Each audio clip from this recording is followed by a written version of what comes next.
Pozdrav, ja sam Irena Avramović, logoped i Marta Meo praktičar. Često mi se javljaju roditelji koji imaju problem kako da prevaziđu neke nove životne situacije koje deca ranije nisu prolazila i sada kada se prvi put sa nekom situacijom susreću,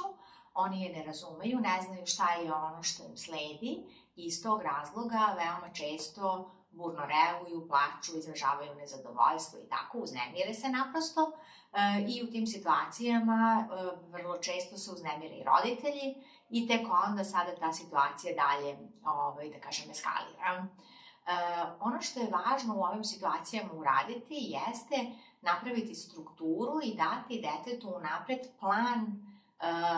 mi se šalim kažemo plan daljeg rada. Dakle, predočiti svaki pojedinačni korak kako će on izgledati. Primjera radi, ako idete na putovanje, letite avionom, ok je svaki naredni maleni korak naglasiti detetu. Sada čekamo u redu, kada dođemo do one tete, onda ćemo njoj da pokažemo našu kartu, ovo je naša karta. I onda dolazite do kontrole karti, pokazujete svoju kartu i dete dobija potvrdu da ono što ste malo čas kazali je zapravo se upravo i dogodilo. I tako za svaki naredni korak.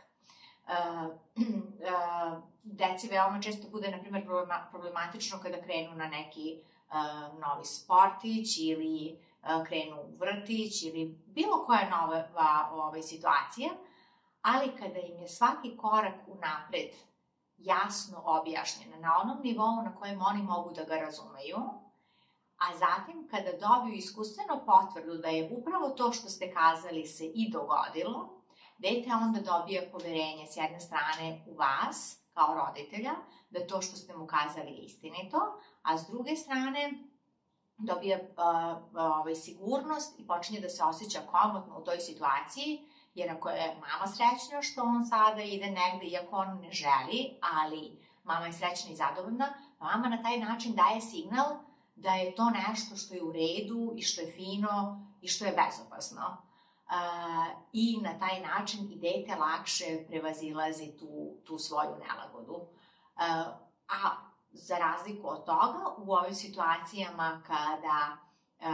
se uznemire i mama i dete zajedno, na taj način mama, iako ne želi da pošalje detetu poruku ova situacija je bila jako rizična i opasna po tebe i sva sreća da si izbegao, zapravo dete tako iščitava jer osjeća tu maminu nesigurnost i tu maminu utehu u smislu da jeste, zaista je to bilo strašno. Primjer radi, dete plače kada ide na šišanje, a onda se mama uznemiri